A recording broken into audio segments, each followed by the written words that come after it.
राजस्थान के बीकानेर संभाग के 4 जिलों में 24 विधानसभा सीटें हैं। 19 सीटों पर भाजपा कांग्रेस में सीधा मुकाबला है। 8 सीटों पर भाजपा और 6 पर कांग्रेस मजबूत दिख रही है। 5 पर कड़ी टक्कर है। 2 सीटों पर बीजेपी और सीपीआई-एम में मुख्य मुकाबला है। 3 सीटों पर बीजेपी और कांग्रेस को निर्दलीय और बसपा प्रत्याशी टक्कर दे रहे हैं।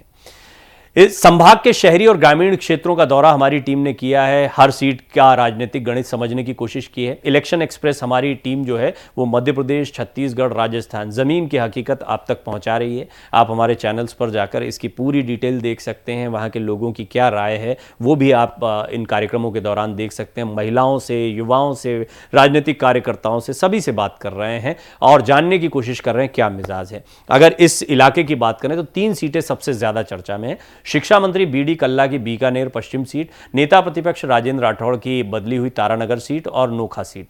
नोखा में कांग्रेस के कद्दावर जाट नेता रामेश्वर डूडी के कोमा में जाने के बाद उनकी पत्नी सुशीला डूडी चुनाव लड़ रही हैं। मौजूदा बीजेपी विधायक बिहारी लाल बिश्नोई इनके खिलाफ मैदान में है। आपको जिलेवार विधानसभा सीटों के हालात बताते हैं। बीकानेर शहर की पश्चिम सीट पर ब्राह्मण वोटर्स निर्णायक हैं। यहां युवाओं में एंटी इनकम्बेंसी और हिंदुत्व का असर साफ दिख रहा है। रुझान में भाजपा कांग्रेस 2-2 सीटों पर मजबूत नजर आ रही हैं। एक सीट पर सीपीआई-एम भी मजबूती से मैदान में पकड़ बनाए हुए है। 2 सीटें बागियों के कारण त्रिकोणीय मुकाबले में फंसी हुई हैं। श्रीगंगानगर सीट पर अरोड़ वंश उम्मीदवार पर दांव खेलने वाली बीजेपी ने इस बार पिछली बार के कांग्रेस के बागी माहेश्वरी समाज के जयदीप बिहाड़ी को उतारा है। वहीं कांग्रेस समर्थक मौजूदा एमएलए राजकुमार गौड़ की बजाय अरोड़ वंश समाज के अंकुर मिगलानी को प्रत्याशी बनाया गया है।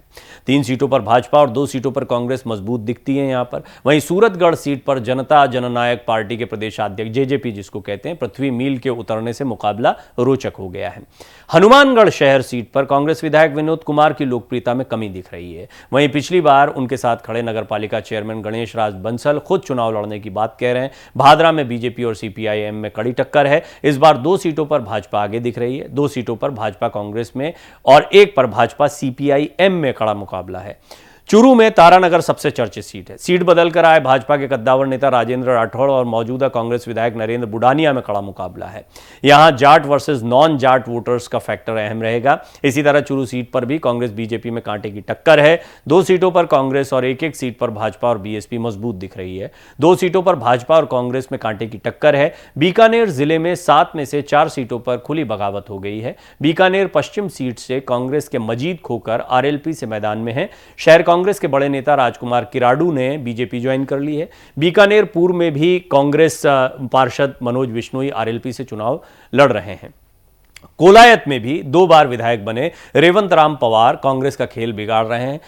लूणकरणसर में टिकट कटने से नाराज पूर्व गृह राज्य मंत्री वीरेंद्र बेनीवाल जो हैं वो निर्दलीय चुनाव लड़ रहे हैं। वहीं बीजेपी के बागी प्रभुलाल सारस्वत भी मैदान में आ गए हैं। श्रीगंगानगर जिले के अनूपगढ़ विधानसभा सीट पर भी बीजेपी की पूर्व एमएलए शिमला बावरी ने टिकट कटने से नाराज होकर निर्दलीय लड़ने का ऐलान कर दिया है। संगरिया में बीजेपी महिला मोर्चा जिलाध्यक्ष रही गुलाब सिवर ने निर्दलीय उतरकर बीजेपी का खेल बिगाड़ दिया है। सरकारी गारंटियों और सामाजिक सुरक्षा पेंशन जैसी योजनाओं का असर दिख रहा है। नोखा में भी सरकारी गारंटियों का असर दिख रहा है। बीकानेर पूर्व में माली, राजपूत और मुस्लिम और पश्चिम में ब्राह्मण और माली आबादी ज्यादा है। दोनों सीटों पर कांग्रेस ने माली और ब्राह्मण उम्मीदवार उतारे हैं।